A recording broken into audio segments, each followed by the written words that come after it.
Good afternoon, everybody, and a warm welcome to today's webinar on interconnection and transmission planning with maps. I'm Danny Bouchard, founder and CEO of CartoVista. I'm very happy to be here today and explore with you how our technology can help transmission providers. Over the years, I have to say I've been lucky. I've been surrounded by great people who saw how geographic information can change how businesses are making decisions. So joining me from our team, please welcome Laura, Chloe, and Amar. Good afternoon, guys. Good afternoon. Good afternoon, Danny. How's everyone doing? Doing great. Excited for the webinar. Yes. It's a pleasure to have all of you here. If you can quickly take a minute to introduce yourself and the work you're doing, that'd be awesome. Sure, I'll go first. I'm Laura Spence. I'm the Director of Sales here at CartoVista and very excited to be showing a few new things for interconnection and transmission planning with maps. My name is Chloe Tomasi. I'm the GIS manager at CartoVista. I'm excited for today's webinar, and with Amar, we'll be handling the hands-on tutorial for today. Hey, I'm Amar, the GIS specialist at CartoVista. I'm super excited to give you guys a demo on how we can work with POI data at CartoVista. Beautiful. So let's just dive right into our agenda to give people a sense of what we're going to be going through. So we'll start with a short intro as to what the company is all about. Laura will then provide an overview of the challenges presented by FERC order on heat maps. I'm sure some of you guys have heard about this. Chloe and Amar will then show us how to combine POI and transmission line data to create heat maps for internal use. Chloe will also show us how we can bring together relevant project suitability and renewable market data. Section 5 will highlight some of the things we have on our roadmap. And finally, we'll do a short poll and Q&A. By all means, feel free to send your questions via the Zoom chat anytime throughout the presentation. We will address each question during the Q&A part, but don't hesitate to participate here. All right, so let's go here. So what is CartoVista in one sentence? I'd say we enable businesses and organizations to transform complex data into simple interactive maps and visualizations that tell powerful stories. I think this is quite relevant today for all of us as we produce more and more data every day, but often we're lacking really good ways to visualize it all. So throughout the years, we've been lucky. Our company has established fruitful partnerships with leaders in the energy generation and transmission sector. I'm sure you recognize a few of the logos on the right there. Recently, in the past few months, we've worked on several custom projects that involve compliance with FERC Order 2023. During this time, we learned a lot. So Laura will take us through some of the associated challenges and how globally this new regulation is shaping the energy industry. All right, let's go ahead, Laura. All yours if you want to. Thank you. Explain the challenges. All right. So when it comes to FERC Order 2023, there are a few challenges, some that pertain to you guys as jurisdictional organizations and some as non, but we'll just cover the challenges for the order. So the first, of course, is rapid compliance planning. So typically this is involving collaborations between multiple departments, and sometimes this is for the first time. That can take a little bit. So number 2 is advanced functionality requirements. Of course, there's lots of data, as Danny had mentioned in previous slides, and so that will require some functionality, necessitated functionality. Number 3 is the balancing between the accessible public map and the CEII requirements. So, of course, these maps are going to be public, they need to be easy to use, and they need to be able to demonstrate what you want them to be, but they have to be within compliance on both realms. And ease of use is important both internally and externally. For example, you probably are aware, but after every 30 days, your information must be updated on maps for your cluster study and restudy results. So if we move on over to the next slide, the client projects, there's just a couple we'd like to talk about to kind of set the foundation for the conversation here today. Our portfolio includes impactful collaborations, like the one we've done with MISO, where we developed real-time dashboard that you can see here on the left, featuring a contour map for local marginal pricing and a point of interconnection analysis map. And this is the map that's been used to establish the basis for FERC Order 2023 heat maps. So the second example on the right here is what we've developed. This is the site tool for Southern Company where we deployed an enhanced user experience. It's basically the foundation of MISO, but elevated. Southern Company wanted some additional functionality. So these custom maps are really a great way to show you what transmission planning teams can do to perform enhanced analysis and data viz capabilities. So that's kind of how we're going to set the stage for that. So coming up next, CartoVista Cloud is all about really bringing web mapping to life, as Dania mentioned, and making it super easy for the end users to turn data into relevant interactive maps. So next, Chloe and Amar are going to help us dive into it and show us step by step how we can actually do this ourselves. So over to you guys. Yep. So I'm going to be walking you guys through how we can essentially work with POI data or point of interconnection data in CartoVista. We've developed this 3-step workflow that kind of begins by integrating your point of interconnection data into the platform and then building a map that shows capacity, and then finally using some user interactions and map options to make this fully interactive web map to visualize capacity. But before we get into that, it's important to understand the data that we're working with. So we've got ourselves this sample POI data that's in tabular format as an Excel spreadsheet. It's for the state of Utah. It has all the POIs in Utah. So in the spreadsheet, we've essentially got ourselves the name of each POI, the operator, the voltage class, and of course the capacity, which we're interested in. But then we've also got 2 really important columns, the latitude and longitude, which are going to be very important for mapping because these are the coordinates for each POI. Now, let's switch over to our CartoVista workspace. So once we log into the CartoVista workspace, we're going to be greeted with this data gallery that shows all the maps that have been completed in your own workspace, as well as by other users. We also have the ability to organize these maps into folders and search for any maps in the workspace. The other gallery that we have, that we can see, is the data gallery, which when we click, we get to see all the data that's been uploaded into that gallery, used in the maps, or maybe they might be used in the maps. They can be stored there. We have the ability to add data here directly. And just like the maps, we can organize the data into folders. All right, now let's get our hands dirty. So we're going to go back to the map gallery and we're going to create a new map. Once we create a new map, we will be prompted with the option to upload our data. So just waiting for this to load. Or we can also select from existing layers, which includes all the data that's been uploaded into our workspace previously and used in other maps. But we're going to upload that spreadsheet that I showed earlier from our local computers. So sorry, just go to downloads and we'll go right here. We've got our POI Utah data. Click open. So once we open that, we're going to be able to define our data details. Here we can rename our data set or our point file. So I'm just going to leave it as POI Utah. And then we can select all the columns that are in our spreadsheet. We want to keep all of them because it's important information. Let's click next. And then we get to define the properties of our data columns. So here we can rename each column. We can also change the data types from numeric, string, image URL, date time, and add a description. Now, let's suppose that we're working with numerical data and we've got really high precision amount. What we can do is kind of reduce that to more, easy to read. So we can go from 15 decimal places to, let's say, 2, and that should be good. We can also add our units. So we can go with megawatts and click save.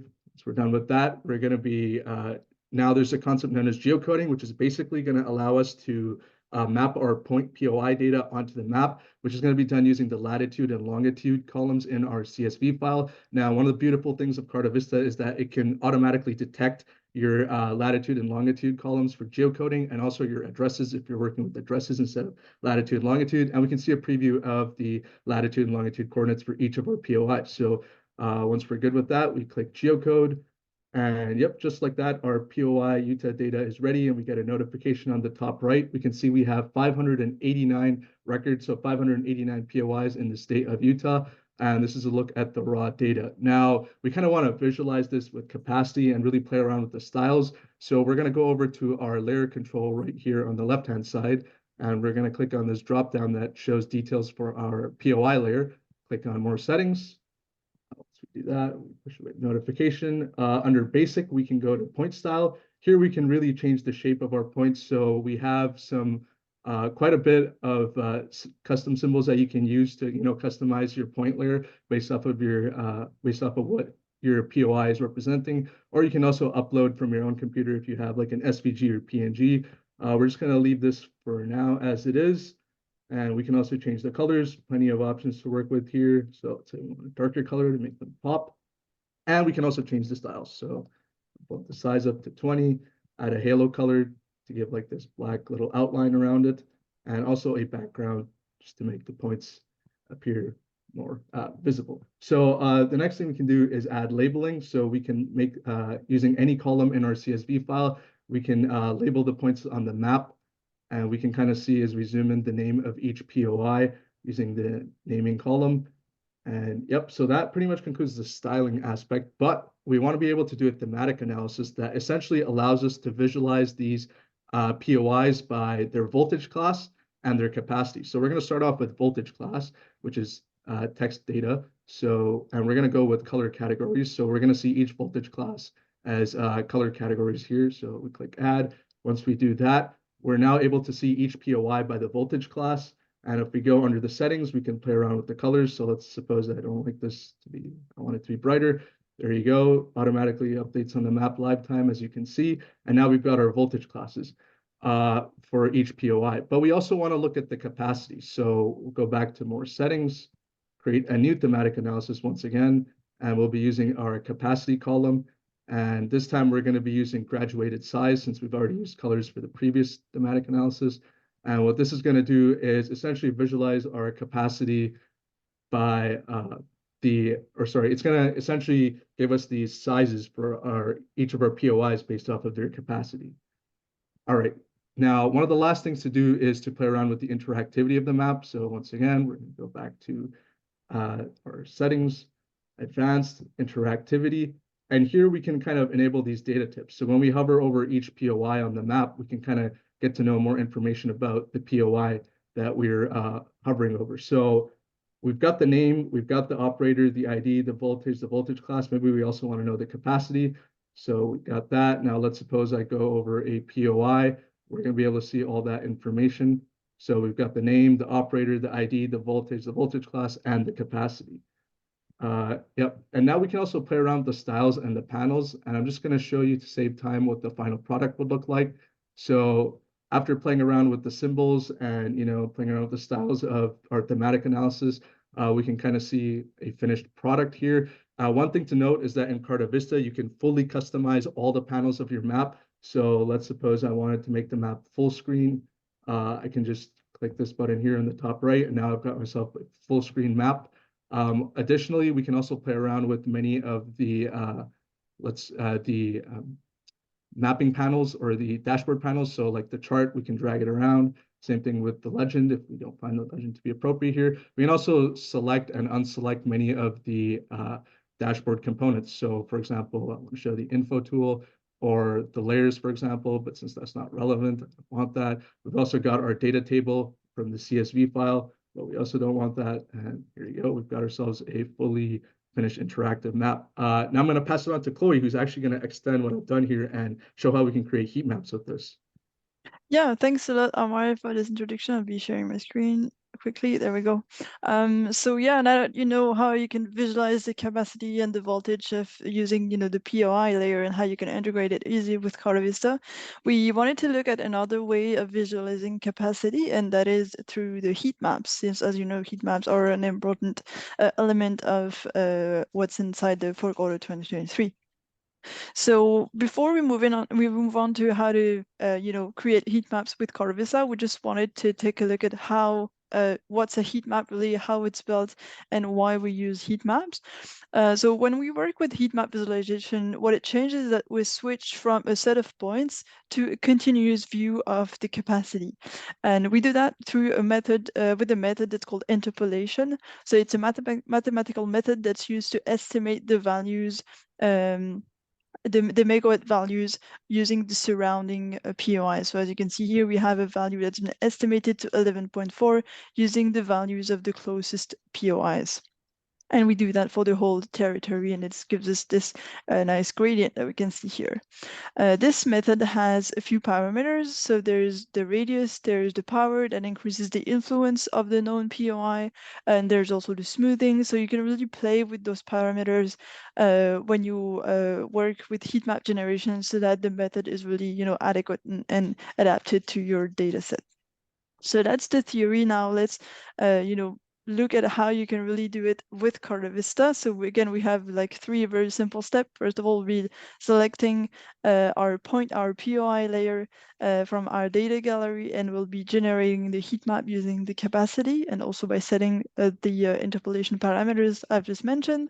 And then the last step will be to create a map using this newly generated layers that we can fully customize it.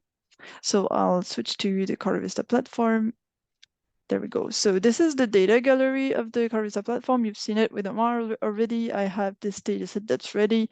It's the same data set again. So you know already what's in this data set. And if I just click here on the properties, it opens up this panel that allows me to click here to generate the heat map.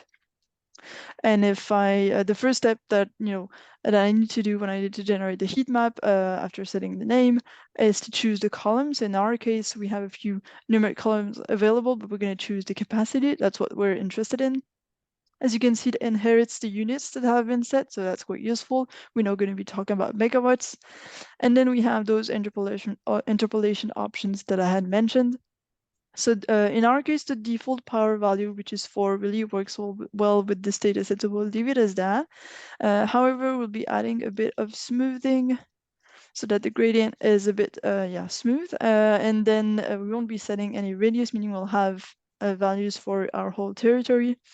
And we'll be, however, also changing the resolution to 500s. That means that we're going to have, pixel cells that are of 500 meters by 500 meters. And then when we have set those options, we can click generate. And what it's going to do is that it's going to start to generate the heat map and create a new continuous grid layer that we can use in our map. So if I click here again on the notification, I can see the progress, and I can see that the heat map has been generated already, and then I can create a map using this layer. You can see also here from the data gallery, it's been added. We can see with the preview that it's kind of a different type, a different way of visualizing the data. So to be able to fully customize it and, and interact with it, we'll click here to create a new map. And what this will do essentially is that will give us the same interface that Amar has been showing, but it's going to be with a different data set. So there we go. We have our heat map. So as I was saying, this is the continuous view of the megawatts. So I can place my cursor really anywhere in this area, and I'll always get an estimated value of what the megawatt value is. So as I was saying, we want to create a map using this data set so that we can interact with it, but also so that we can customize it. So it's going to be similar to what Amar has been showing you with the point layer. So we'll click here to the details. Then when we go into the settings, it opens up these panels. The options are a bit different because, again, the layer type is different. In our case here, we're going to be adding a bit more inflection points. So we have 4, see different color ranges here. We'll be adding more so that we can set more precisely the colors and the values of the ranges. We can also choose a different color palette. So we have a few color palettes that you can choose from. Let's choose, for instance, this one that's quite colorful. I can also reverse the order of the colors so that I have, the color red in areas where the megawatt value is negative. So it's a bit more intuitive. I can also change the value of the ranges. Say I want to make this to be -500. I want this to be 0 so that any positive megawatt value will be, orange and then yellow. I can also obviously change the color of those ranges. I can also switch to a different mode of representation. So I'm here using gradient, but I can use solid, and you'll see the change you'll understand easily the change. So now we have discrete ranges, so you can clearly see the difference when we switch from one range to another. So it's really a choice of how you want to represent the data. You have the full options, and then you can decide what makes more sense, depending on your use case, your data, and what you want your map to say, basically. So that's about it pretty much for the customization. So now you know how easy it gets to create a heat map with CartoVista when you have your point of interconnection data ready. So yeah, that's about it for this part, and I'll be letting Amar take over for the next part, which is going to be about transmission lines. Yep. So thanks again, Chloe. So far we've worked with POI data. Now let's move on to 3 techniques we can use to essentially create web maps with transmission lines. So we're going to start off by visualizing capacity and voltage data on transmission lines. Then we're going to really extend this to show capacity data with variation over time. And then finally, we can use these transmission lines to essentially build a heat map by extracting points along the transmission lines. But we're going to go more in depth with that later on. So before we get into the mapping components, it's important to understand that we can actually use one-to-many relationships to display time-based data. So let's suppose that for each transmission line, we've got the line ID, the voltage, the name of the operators. We might have this time-based data, which we store as transmission line GIS file format, for example. We might have like this temporal time-based data for the capacity of each of these transmission lines. So for example, we might have capacity for 2024, capacity for 2025, all for the same transmission line. Well, we can create this link, this one-to-many link that allows us to essentially get these yearly capacity amounts for each of the transmission lines. Okay, now let's move over into looking into some of our maps. Just switching back to our workspace. So the following map here is essentially our first case where we're visualizing our transmission lines based off of the capacity and the voltage classes for the 2024 and essentially Western America. And what we have here is what we're looking at in this map are the transmission lines by their voltage class. So each color indicates the voltage class of the transmission line. So as I select on them in the map from the legend, we can kind of see them get highlighted. And then we also have the capacity amounts in megawatts. And basically the thickness of the lines indicate that there's more capacity, and the less thicker the line is, it's lower capacity. One cool feature we have in CartoVista is that we can work with our attribute table or the data table for our transmission line data. So let's suppose I was only interested in voltage classes that fell between 345 and 100 to 161. I just click on the filter button, and now I'm only going to see the transmission lines that fall within these voltage classes. Okay, next up, we're going to introduce time-based data into these same transmission lines. So essentially, now what we have are the same transmission lines, but we're looking at the capacity changes over time from 2024 all the way up to 2030. So I'm just going to click on an example line. So let's do this one right here. When we click on this using the time view tool in CartoVista, we can essentially see from 2024 all the way up until 2030, the capacity changing over time. We also have access to the mean of the capacity, the minimum and the maximum from these 10 years. Additionally, because I clicked on this line, we can also use our info tool. Let's click here. It's not the exact line, but we can click here, and when we scroll down, we can kind of get all the information, all the contextual information that didn't change over time, just stuff like the voltages, the owner, the ID, all of that stuff related to the transmission line. But we can also scroll down to the bottom and see the yearly data that changes from our base case. So starting at 2024, we can see the capacity amount, and if we scroll through, we can see the capacity change in 2025 and the amount in 2026, 2027, 2028, 2029, and finally 2030. So yeah, that's just to look into how we can integrate time-based data into our transmission line. Finally, we're going to look into how we can use heat maps. So I'm just going to switch over to our little heat map here, turn off our POIs. So what we're looking at here is a heat map that was generated from our transmission line data. And the way we were able to do this was essentially every 200 meters on each transmission line, we used points. Every 200 meters, we created points on the transmission lines to generate a heat map, similar to how Chloe demonstrated with the POI data. Now I'm just going to turn on our little POI data right here. And what we can use is the time controller tool in CartoVista to really see how, the capacity changes as we add more interconnections. So I'm just going to click the play button, and we're starting at 2024. So just zoom out a little bit more, and this way, so that we can really, yeah, okay. Now I'm going to hit play, and we're starting at 2024. Now we're at 2025, 2026. Now we're at 2027, 2028, 2029, and then 2030. And we can really see some of the changes in those heat map capacity values as interconnections are added or removed. I'm just gonna add our POI data. I don't know if it's already visible. Okay, perfect. So now what we can also use is our grid analysis tool to really use some of these cool tools that we've incorporated to, understand our POIs better. So let's suppose that, you were a developer that wanted to know the average capacity around like a 10-mile radius of like a POI.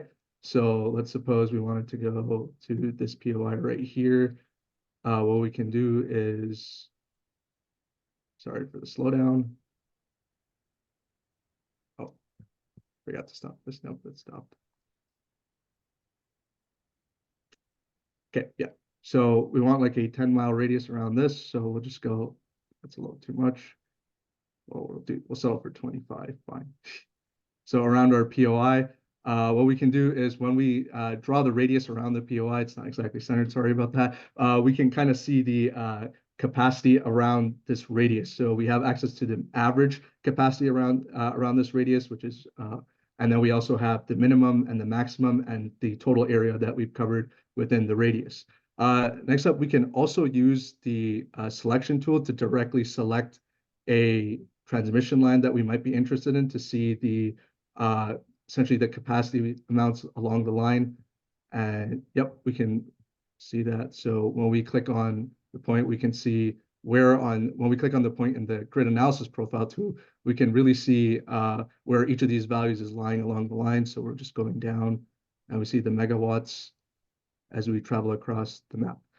So that's pretty much it for working with transmission lines and POI data. I'm going to pass it back to Chloe, who's going to show us how we can visualize renewable projects for suitability. Yeah, absolutely. So thank you again, Amar. So yeah, so far we've really worked with, like internal data sets that you might have, POIs and transmission lines. We've also wanted to look at how you can work with external data sets, and namely to explore renewable product suitability with contextual data. So again, we have just three simple steps here. So first of all, wanted to take a look at, a few of the sources that we've used, the data sources that we've used to explore those renewable product suitability. Then we're going to be looking at the map that we have built using this data, looking at solar and wind product suitability.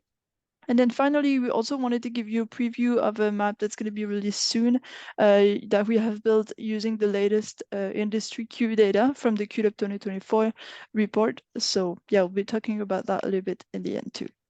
So let's take a look at the data sources that we've used.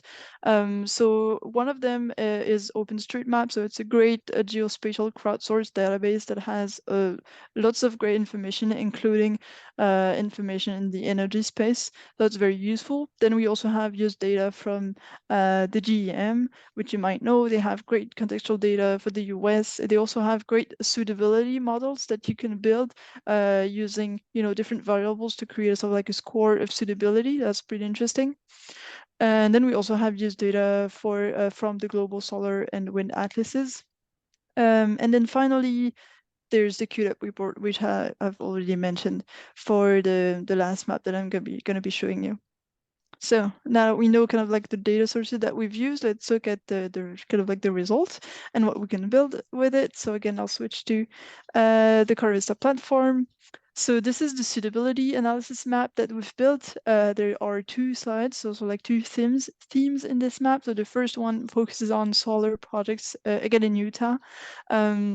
So we've indicated here the sources that we have used and mentioned, the Solar Atlas database and also the GEM. So what we can see here in this map are the existing solar plants with their megawatt value. So you can see the size varying depending on the amount of megawatt that they produce. Then we also have the transmission line so that we have an idea of what the network looks like. And then the base layer that you can see here shows the photovoltaic power potential. So that means that, if as a developer, for instance, I could zoom into an area, I could see the existing solar plants, and I could see, their extent. And I can also get an idea of what's the potential for this area. I could also show additional layers that are available here. So I could add, for instance, the points of interconnection. So I could get an idea of what's the capacity of the network surrounding the area for my project. So you can see how you can really combine the data to make the analysis a little bit more comprehensive. So that's for solar projects, sorry. And then if I switch to the next slide using the top menu here, I can also show the data that we have gathered regarding wind projects. So again, we are showing the existing wind plants that are in Utah. Again, showing the megawatt value for those wind plants. And here the base layer this time shows the wind speed that we have for this area. So again, I could, zoom in easily to an area. I could see like a bit more detailed information. We also have the wind turbines, when available. We also have the model when it's available. And I could also, switch from the wind speed to another layer that we have added, which is the suitability model from the GM. I had mentioned it earlier, so you can see here with the legend that the areas that are more yellow pale are the least suitable, whereas the areas that are in dark blue are more suitable.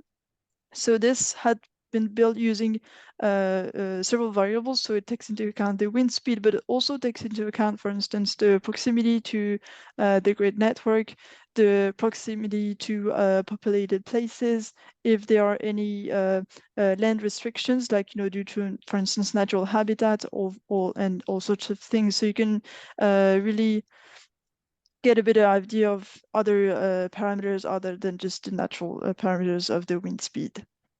So that's how we wanted to, just to give you a few examples of how you could really combine the data and add external data sets to even, take the analysis to kind of like the next level. And another thing that's, really important also, it makes a huge difference, obviously, is the queue, as you know.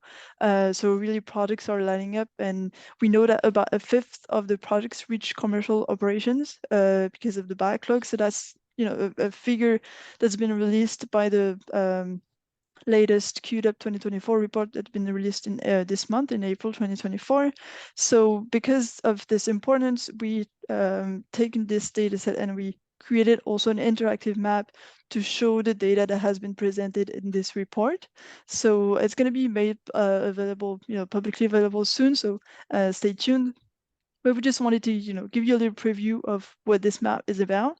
So by default, what we show here is the number of projects by county, and then the total number of megawatt values for all of those projects by county. And so the color shows the number of projects, and the circles by size show the amount of megawatt. And obviously it's an interactive map, so I can zoom into any area. I can place my cursor on any county to get the amount of the projects and the total megawatt. And as you can see also, I can see the active the value of the active megawatts. So as you know, a lot of projects are withdrawn from the queue. So we've also prepared several other views. And the first one is showing only the total active projects. So we've removed the projects that have been withdrawn. And again, we're showing the number of projects by color, and then the size is the size of the circle is showing the megawatt amount. So you can see that there's also lots of activity here in the Southwest, for instance. There are other views that we have prepared. For instance, we have a breakdown by the energy type. So this is showing, for instance, the solar active projects in the queue. So yeah, and there are, other views that will let you explore once this map is released. In the meantime, stay tuned for more information. And I think that's what's concluding our part for Amar and me. So thank you, and I'll be passing over to Danny for the little conclusion. That's great. Great demo, by the way. It's really showing what capabilities are there in the platform and how easy it is to integrate data. So great stuff. So of course, let me share some information on where we are. We've been hard at work improving our platform, as we've shown with the heat map capabilities we have in version 8.7. But we've also worked on allowing our clients to deploy on premises. We're very proud of that. So if you have CII issues, or you'd like to deploy CartoVista on premises, it is a possibility. In the next version, we will add the site selection capabilities, very similar to what Chloe has shown you, but with the ability to change the weighting and the scoring and being able to see the results on the fly. So quite excited to work on this. Next, in 8.9 is a brand new module that I think will be of high interest, where we will allow people to perform POI analysis and megawatt injection scenarios. Of course, with FERC order, it's a requirement. And version 9 will also include more stuff in 3D and other surprises. So let's share a little bit what's coming with the new module. So this new module will allow transmission engineers to set up their analysis, and by just setting up some parameters like naming the analysis, we will support scenarios and years, allowing you to pick your POI and transmission line layers as well as your transfer study data. We will set up some standard data formats for this. So this will include a new map tool that will allow the end user to inject megawatts on the map. And the application will automatically generate heat maps as well as layers for constraints and contingencies. We don't quite do that yet, but this is something that I think has a lot of potential. People want to see the constraint and contingency in addition to the heat map. There will also be a toggle to turn on the KV levels on and off to show, of course, the capacity before and after as well. So by integrating this module with the existing flexibility on our platform, I think this will be quite useful mostly for internal planning teams to work and collaborate. Not necessarily for public map, because I think for public maps there's still the need to simplify it, but this allows to bring in other layers, and I think we'll expand the capabilities. So we're excited about this, and maybe Laura, we can put together a quick invite for people that want to give us some feedback and some ideas on this. Absolutely. Thanks, Danny. As Danny mentioned, not necessarily for public use, but for use internally, it's a great tool. So one of the things that we're really dedicated at CartoVista is being able to be agile and making sure that we're listening to our users' feedback. So if you guys are interested in providing feedback as we're sort of beta testing and fine testing and tweaking the functionality and features of the POI analysis module, we would invite you, and we would love it if you would reach out and get in touch. At the end of this presentation coming up, we'll have some information on how you can do that, but we welcome the feedback. Yeah, talking about feedback, now is the time to talk about a short poll that we've put together with 5 questions about your challenges and maybe what you've learned today. Hopefully you've learned something. I'll get this going and give you guys 2 minutes to complete, and then Laura and I will share the results with everybody. So bear with me as I'm starting this thing, and then you should see the questions pop up on your side. So we'll give you guys a minute to answer those questions, and we'll be right back.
right, so let's end the poll and share the results with everybody. All right, so you guys should see the results. So why don't we go through each of the question one at a time, Laura? So the first one was, how familiar are you with FERC Order 2023 and its heat map compliance requirements? Well, it looks like most of you are either very familiar or somewhat familiar, but there's some folks that are not yet familiar with the FERC order. Quite interesting. So question number 2, Laura. What challenges do you encounter in your transmission data analysis? So it looks like it's kind of a majority split between lack of good data visualization tools and complex GIS data integration. Yeah, it really looks like many people have lots of challenges. It's great, or not so great, I guess. What was your main objectives for attending this webinar? Compliance with recent regulations, just about a split again, discover tools for efficiency and learning new skills, just about a split for everybody. Number 4, which 2 features of CartoVista were you most excited to learn about today? It looks like we've got the winner at heat map visualization capabilities at 64%, and then transmission line analysis, the time base. That's great. We're excited about that too. Yes. What additional topics would you like future webinars on CartoVista to cover? So of course we've got FERC order, you know, it's top of mind right now, but also case studies on transmission planning. It's very high scoring, of course. If we can have examples or contributions from the industry, that would be awesome. So that's great. Anything else worth mentioning? I think that covers most of it. So I want to thank you guys for taking the time to share your thoughts on this. That's really, really useful. So I guess now next up is we will go with the typical Q&A section. So this is where if you have questions for us, you can jump in and just use the Q&A menu in Zoom and just fill that right in. So it looks like we have a few questions coming up. So feel free to type your questions and we will either answer them live or you know, we'll might as well answer them live. The first one is there a trial of the software and what do we get with it? You want to take this one, Laura? Yes, of course. There is absolutely a trial available for the software. You can get that on our website at cartovista.com, and you can get the 14-day free trial, which allows you to do anything that you would like on that you've seen pretty much on the demo. That's great. Any other questions? Yes. We've got another one. How many POIs and transfer analysis study data can CartoVista handle? That's actually a really good question. We can actually handle a lot of data, and really our backend is really designed to support a lot of information. So POIs, we can deal with tens of thousands of POI. That's not a problem at all. In terms of transfer analysis study data, of course, with the work we've been doing with Southern Company and MISO, we can deal with several millions of records. So we can even go with, you know, a few 100 million records without any issues. Again, the backend and the database is designed to scale in the cloud quite nicely. So it's not a problem at all. Another question, I guess, maybe you can take this one as we shift turns here, Laura. So can I embed a map I create on our company website? Absolutely. So you have full control over your maps being public or not. And to embed your map is quite simple, actually. It just provides a code and you can just place that right on your website. So very simple to do. And it, again, allows you to have control. So we demonstrated some things that you might want to be using more as internal tools. You don't have to turn the map on public in that case, and you have control on a more granular level for your team internally as well. Yeah. So next question for the POI analysis module, will CartoVista provide the calculations from our data when we are making the megawatt input requests? Yeah, the way it's going to work is we will establish a standard structure for the POI analysis module, which includes, of course, the transfer analysis study information. So there will be a standard format. So provided that you follow that standard format, We will perform the calculations for you in the tool. It will be automated and everything will be there. And when users are putting their megawatt input request, it will work properly based on the data. Great. Next one is what file types data are needed from transmission owners or RTO ISOs? Does the data need to be live or uploaded on schedule?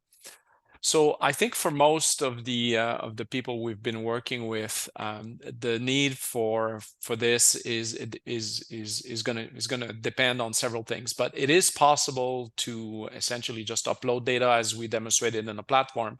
But we also have a REST API which makes it possible. So as soon as the data changes, you could have a procedure that just updates the data. So let's assume that my grid information changes every day. I could have a process that just uploads the data and updates it every day. But the basis of the system is just a table. So you could use an Excel spreadsheet if you wanted to. If you have your GIS data, this could of course use Esri shapefile and other GIS formats. But all of those things can be automated with simple a Python script or whatever your company is using on your side. We can set up those scripts for you, or you could also ask your team to do it. Really good question, by the way.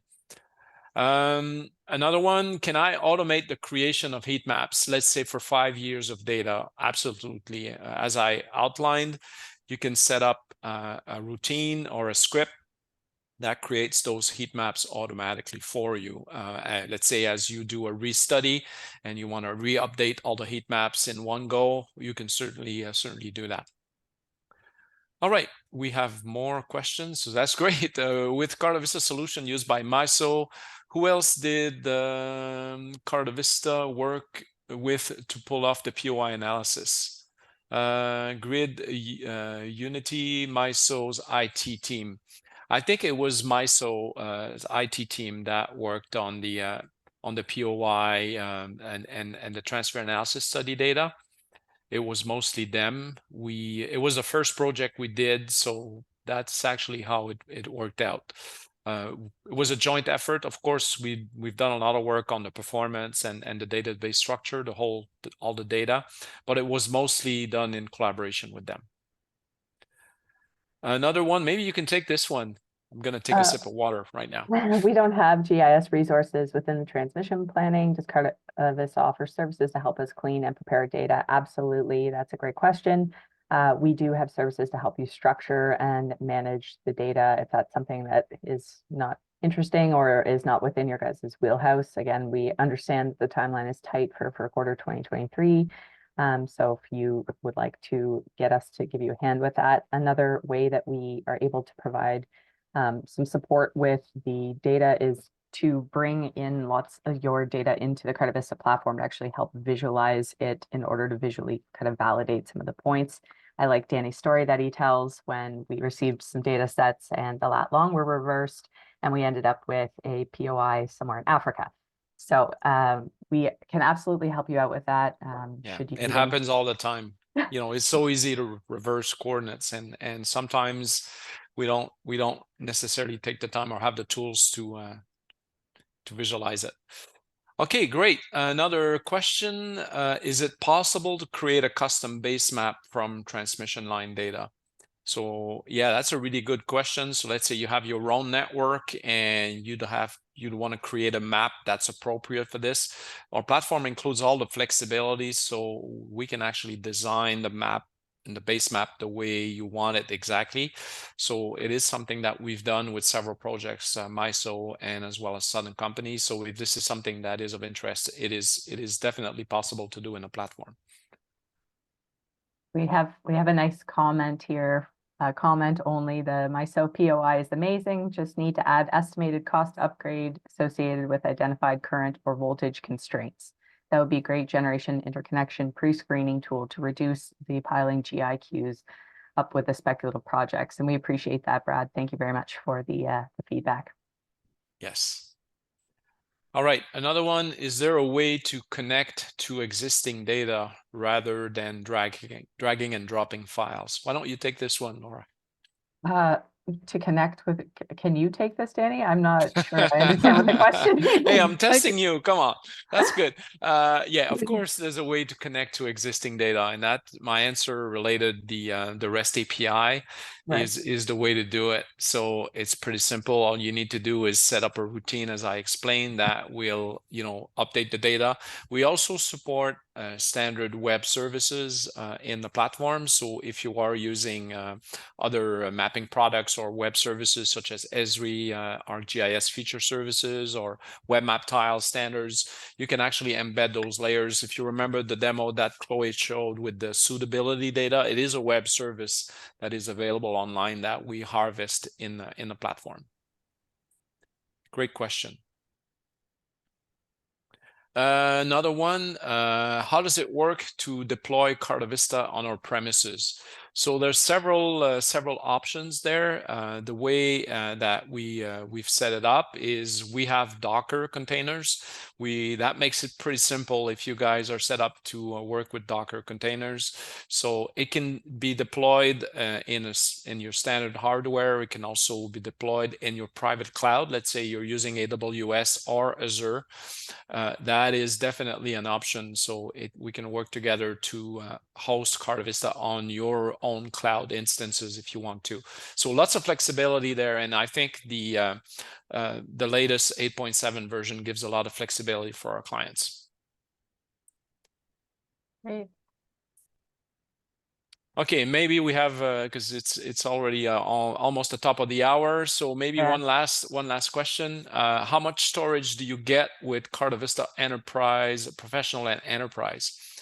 I don't actually remember the answer to this one. I think it's 40 gigabyte or something. Anyway, it's plenty of space to manage pretty much all of your data.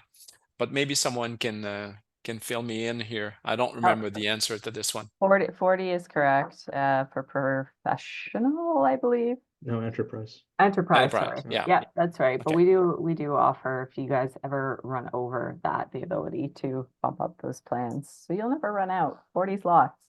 Yeah. All right, beautiful. So last question, it would be great if you could send the presentation slides. Well, that was my next point is, of course, I want to thank you all for joining the webinar today. And my thanks go to Laura, of course, Chloe and Amar for working on the maps and their informative presentation. It was great. So thank you, guys. Well, thanks for too. yeah, thanks for being the presentation. host, and thanks for our attendees to being also active in the Q&A. It's great. Yeah, to our attendees, your questions and active participations were really appreciated. Remember, our team is here to support your projects, so don't hesitate to reach out, book a meeting with us if needed. And if you want to do it yourself, you can start a trial, and I promise you can get things going under 5 minutes. We will be sending out this web presentation shortly to all of the attendees via email, so you'll get a link with the PDF of the presentation. So you are welcome to share this, of course. And once again, a big thank you to everyone for their participation today. And until next time, have a good day, everyone. Thank you. Thank you. Thank you, guys.